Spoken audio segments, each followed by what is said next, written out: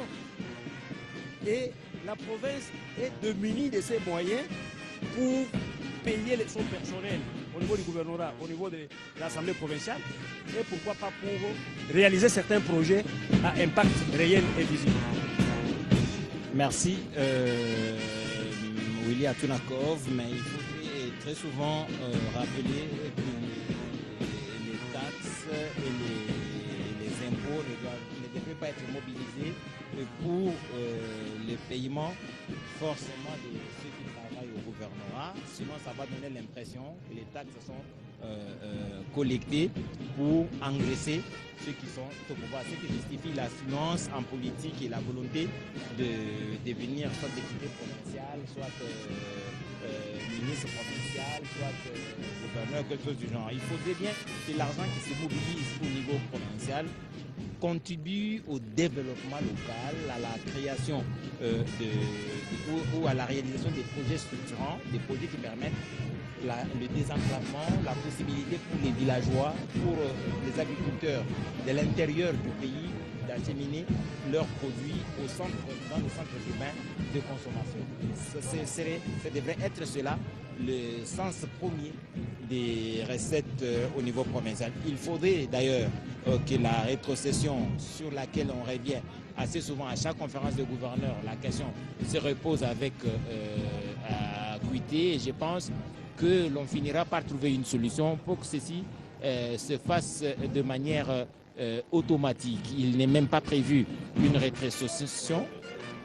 La Constitution parle de la retenue à la base. Mais bon, les choses se sont inversées. On parle désormais de la rétrocession et ce n'est pas seulement au niveau du gouvernement central, même les gouverneurs aussi pour rétrocéder aux entités territoriales décentralisées. Ça n'arrive pas tous les jours. Le problème se pose toujours comme c'est là à chaque niveau de responsabilité. Amis et chers téléspectateurs, le président de la République, Félix-Antoine Tshisekedi, va faire son entrée dans cette salle. Le président de la République. Commencer cette cérémonie et là, le protocole annonce l'entrée du chef de l'État et comme vous savez, on salue cette entrée du chef de l'État et l'hymne national forcément va annoncer le début de cette 13e conférence des gouverneurs dans la province du Kwilu. Hymne national.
Nous vous prions de vous asseoir.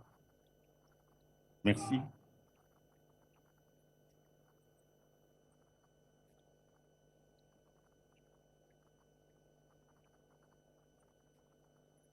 Excellences, Monsieur le Président de la République, chef de l'État et président de la conférence des gouverneurs de province, avec l'expression de nos hommages les plus déférents.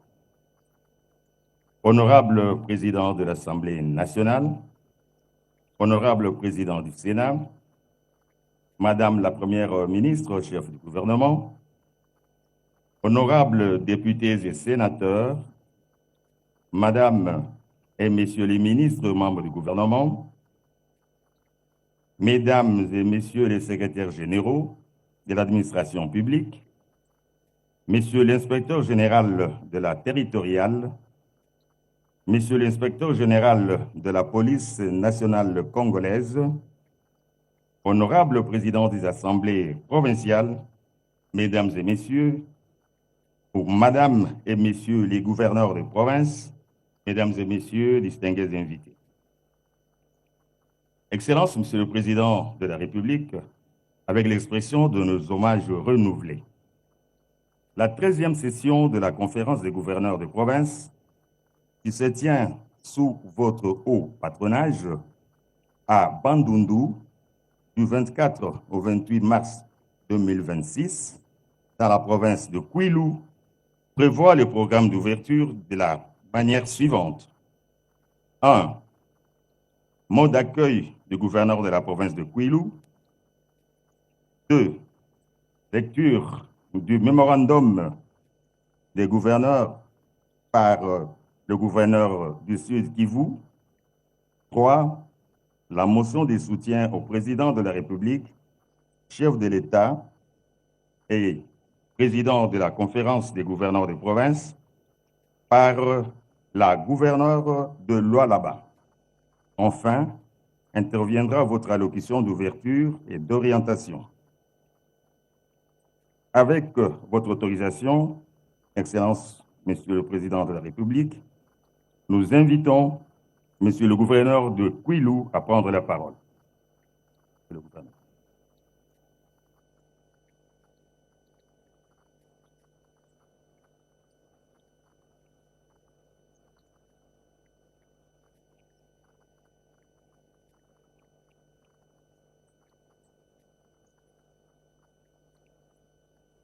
Excellences, Messieurs les Présidents de la République, chef de l'État, Président de la conférence des gouverneurs, avec l'expression de mes hommages les plus déférents, Honorable Président de l'Assemblée nationale, Honorable Président du Sénat, Honorables députés nationaux et sénateurs, Excellence, Madame la Première ministre, chef du gouvernement, vice-président de la conférence des gouverneurs, Excellence, Mesdames et Messieurs les membres du gouvernement central,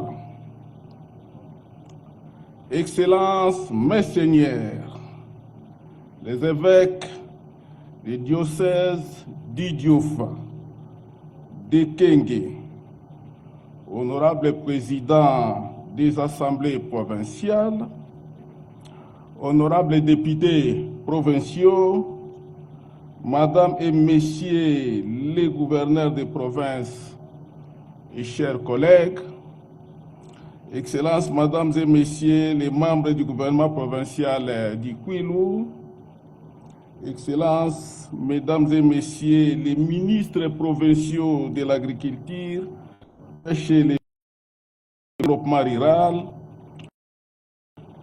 distingués invités et chers participants. Mesdames et Messieurs, à vos titres et qualités respectifs, en ce jour spécial, étant entendu du 24 mars 2024, je ne puis mesurer la grandeur de la tâche et de la responsabilité qui nous incombe tous que de prendre la parole devant cette haute tribune afin de rendre les hommages mérités au président de la République, chef de l'État, Son Excellence Félix Antoine Tshisekedi Tshilombo, et de lui témoigner, au nom de toute la population de la province du Kwilu, ma profonde gratitude pour la tenue dans la province du Kwilu de la 13e session de la conférence des gouverneurs. À titre de rappel, vous êtes sans ignorer que la conférence des gouverneurs est instituée conformément à la volonté du législateur, telle qu'exprimée de manière expresse par la Constitution de la République démocratique du Congo, dans son article 200, et par les dispositions pertinentes des articles D, 10, 11, de la loi numéro 08/015 du 7 octobre 2008 portant modalités d'organisation et de fonctionnement de la conférence des gouverneurs de province. Excellence, Monsieur le Président de la République, le fait pour vous de choisir le Kwilu, le fait pour vous de choisir la province du Kwilu comme lieu de la tenue de la 13e conférence des gouverneurs témoigne une marque de considération pour les fils et fils de la province du Kwilu. Je voudrais remercier toutes les autorités hiérarchiques, tous mes collègues gouverneurs de province, les présidents des assemblées provinciales, ainsi que les experts, tant du niveau provincial que du niveau national, qui ont bien voulu rehausser de leur présence les manifestations relatives à ce grand forum national dont le thème est évocateur. Transformation du secteur agricole, pastoral et halieutique, développement rural et connexion aux marchés urbains. Il ne va sans dire que le choix du thème de cette conférence est du lieu de son déroulement précisément dans la province du Kwilu n'est ni gratuit, ni anodin, moins encore innocent.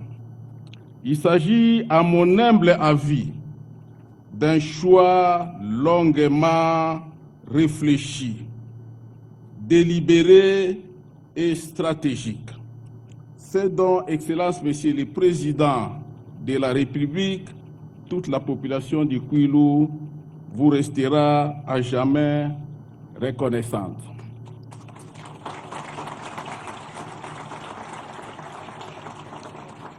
Excellence, Monsieur le Président de la République, honorables et distingués invités, il convient de rappeler à tous, primo, que la ville de Bandundu, située au confluent de trois rivières, à savoir le Kwilu, le Kasaï et le Kwango, a été créée par ordonnance présidentielle numéro 69/275 du 21 novembre 1969, et cette création a été réalisée et voulue curieusement sous la gestion de la territoriale par son Excellence Fé Étienne Tshisekedi Wamulumba, d'heureuse mémoire, autrefois ministre de l'Intérieur du gouvernement de la République.